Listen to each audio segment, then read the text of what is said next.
Hey guys, welcome to this tutorial today where I'll be showing you how to go from the 1 million GSP range all the way up to Elite Smash. We're going to go over a lot of techniques and tools to improve your gameplay with any character, including what neutral, advantage, and disadvantage states are and how to play them, how to tech, shield, DI, make reads, bait and punish opponents, edge guard, recover safely, and much more.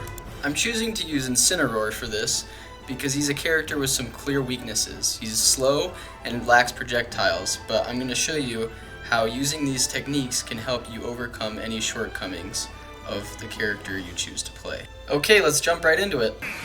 2, 1, go! Neutral state is where both players are trying to land the first hit. Neutral state occurs at the beginning of a match, after a player starts a new stock, or at any point where the two characters are apart. In this example, neutral ends when Marth grabs me and his advantage state begins.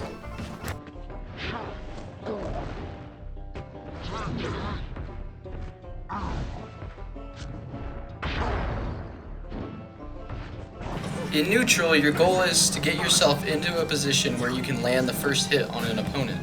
Or if you're playing as a zoner character, you'll want to throw projectiles to control the space. One of the biggest mistakes I see people making in neutral is they always run straight in at their opponent right away.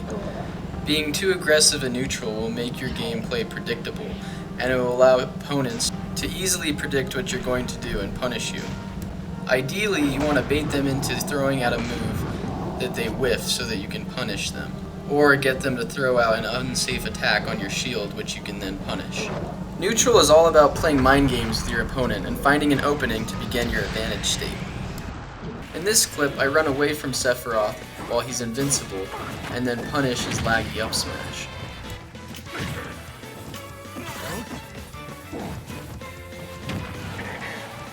Now let's talk about advantage state.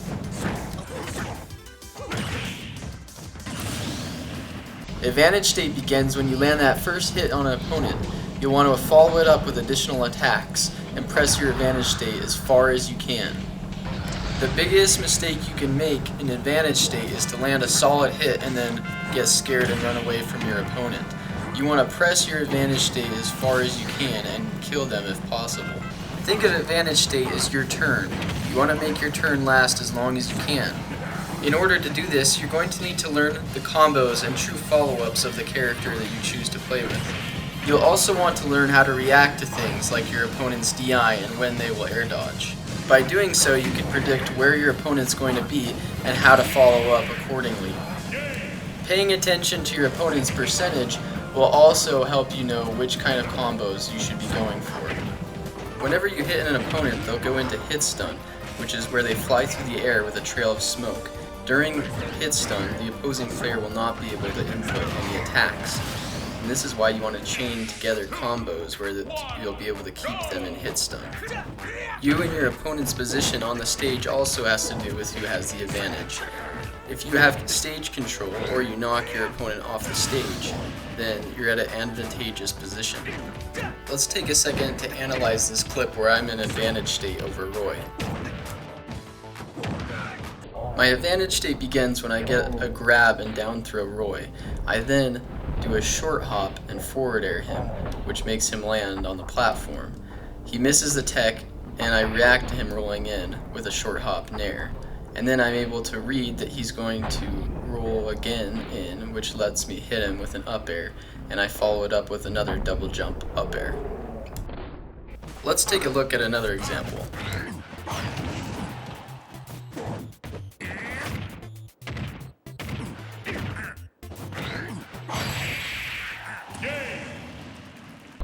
So in this case, I knock Wario off the stage and get into position to ledge trap him when he tries to recover. As he does his up B, I throw out a down tilt, which I catch him with. At this point, I predict that he's going to hold towards the stage to try to grab ledge, which allows me to hit 3 down tilts in a row. I then short hop forward air him and jump to line up a perfect up B spike to finish him off. Let's move on to disadvantage state, where I see people make the biggest mistakes. In this clip, Ness is in disadvantage, and you'll notice that he gets juggled over and over and over again. He gets hit by pretty much every single one of my up airs. You'll notice that even when he attempts to air dodge, he still gets caught and is unable to escape disadvantage state. The same thing goes for this Mega Man who I have in disadvantage, who continues to try to throw out a down air, even though he's getting hit over and over by my up airs. So let's see what I do when I'm in a similar situation. When Korin hits me with this up air, I hold to the right and air dodge to the right, which allows me to escape the second up air that he throws out. Similarly, when I get caught in disadvantage by Joker in this clip, instead of trying to throw out an attack, I hold to the left and air dodge to escape from his next attack and reset to neutral. Against most characters in Ultimate, DIing away from them will be the optimal way to escape disadvantage, although there are some characters and moves where DIing in will be better. Once you figure out which direction to hold, you want to either air dodge or double jump to get away. Another vital technique that will help you escape disadvantage, as well as let you avoid the lag of crashing to the ground when you get hit, and to take better stage position, is called teching. To perform a tech, press the shield button right before you're about to crash into the ground or a wall. If performed correctly, you'll recover instantly, and you'll know that you did it right because there'll be a small yellow circle that flashes for a brief moment. You'll notice that in this clip, Ganondorf techs to the right by pressing the shield button and then right on the joystick at the same time before he crashes. Then I tech to the right as well, going behind him to avoid his forward tilt attack. Teching works the same way on the sides of stages as well, and will allow you to avoid getting stage spiked by an opponent if timed it correctly. Let's talk for a minute about DI, or directional influence. Have you ever fought against an opponent that lived to a super high percent and no matter what you did you couldn't kill them? Well, they were probably using good DI. But to understand DI, we first need to understand what the blast zones of a stage is. These red lines represent the blast zones of a stage. They're boundaries, and if your character flies through them, they'll die.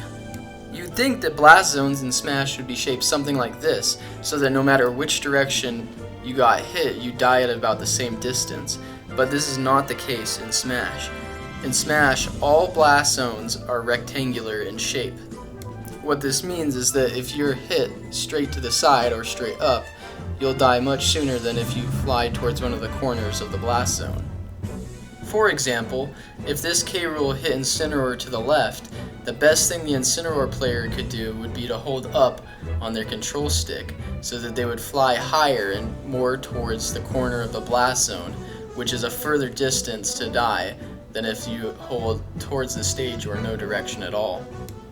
Or, in this example, if Incineroar was hit straight up by a DK, the best thing the Incineroar player could do would be to hold left on the control stick so he flew more towards the corner of the blast zone, which is again a farther distance to die than going straight up. I know this is oftentimes a confusing concept for new players because they always want to be holding towards the stage.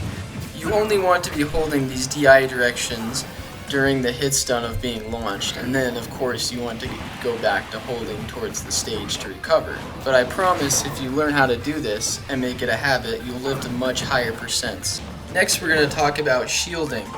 The biggest mistake I see new players make besides the ragdoll aggression is not using shield enough. Shielding is a super powerful option that will allow you to protect yourself from going into disadvantage and opens up opportunities for you to easily punish an opponent. Of course, there is a balance between not shielding enough and shielding too much. You don't want to shield so much that your shield gets broken or that you get grabbed frequently, but you do want to learn when to put up your shield to block unsafe attacks which you can easily punish. Let's talk about out of shield options, or in other words, what you can do to an opponent when they hit your shield. In this clip, Mega Man hits my shield with a very laggy dash attack, which I'm able to punish with forward smash. Forward smashes are generally slow, however, so a better option for many characters is to use up B out of shield. Characters like Incineroar, Cloud, and Game & Watch have very fast up Bs out of shield. The most common way, however, to punish someone who hits your shield is with a shield grab. If you're holding shield and press the A button, You can cancel your shield instantly into a grab and follow up with a combo. In this example, Corrin crosses up my shield with a side B, which I'm able to punish with a quick dash attack. Some characters can punish laggy moves with an up smash out of shield. This is something you see MKLeo do all the time with Joker and Byleth. If your character has a quick forward tilt, this can also be another good out of shield option.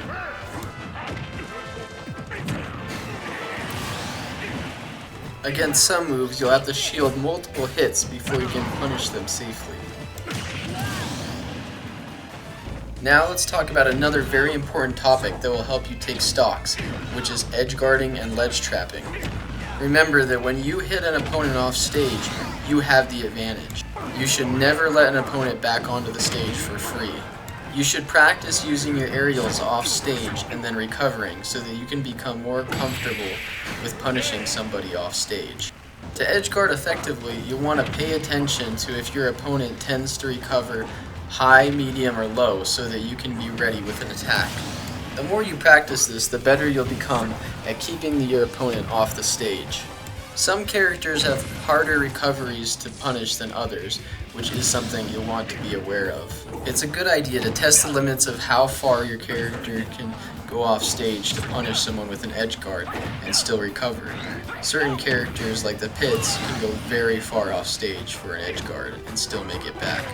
Some characters like Game & Watch, Marth, and Lucina have up Bs that are extremely hard to punish and will oftentimes get you stage spiked.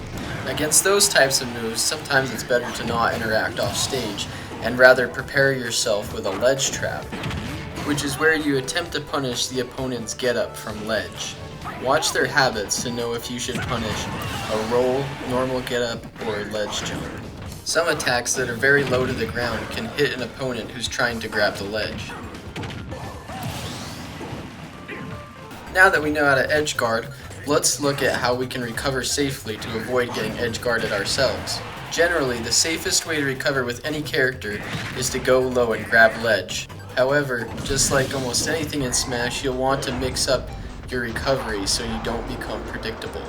You'll notice that in this clip, instead of using side B or jumping early, I wait to the last possible minute to jump and then use my up B, which allows me to avoid Wario's forward air. In this clip, you'll notice that when I get hit far off stage, I side B and then wait as I see the Incineroar come out to try to edge guard me. And instead, I just hold towards the stage and jump and up B at the last possible minute. If you've played Smash for a while, I'm sure you've heard of people talking about getting reads. Just like we talked about in the shielding section, some attacks can be punished by reaction, but many moves in Smash are so quick that all we can do is anticipate them coming. A read is like an educated guess, where you anticipate something that your opponent's going to do. If you're ready for this move before they throw it out, you can punish them.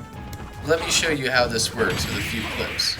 In the first clip where I fought Mewtwo, after I hit him with a Nair, you'll see that he misses the tech and crashes against the ground. Once he crashes, his only options are to do normal get-up attack, or roll to one side.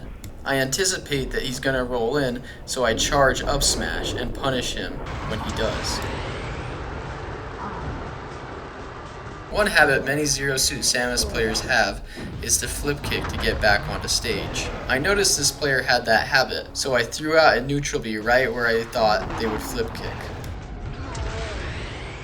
Because I caught on to this player's habits, later that same game, I was able to punish another flip kick, this time with a side B read to finish off the game.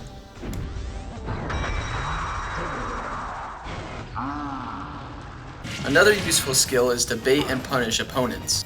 This might involve dashing away, jumping in place, or in general getting them to approach you so that you can punish them. The secret to baiting an opponent is to get a read on how they want to approach you. If you can anticipate where they're going to be, you can use movement options like dashing and jumping to avoid that spot and then punish them. Baiting and punishing is just one more benefit of making sure you're not always running in to attack your opponents at every possible time. It will help you win neutral and begin your own advantage state. I want to point out that even though in most of the clips I've chosen to show, I've been destroying opponents, There was many games in my journey to Elite Smash where I got destroyed.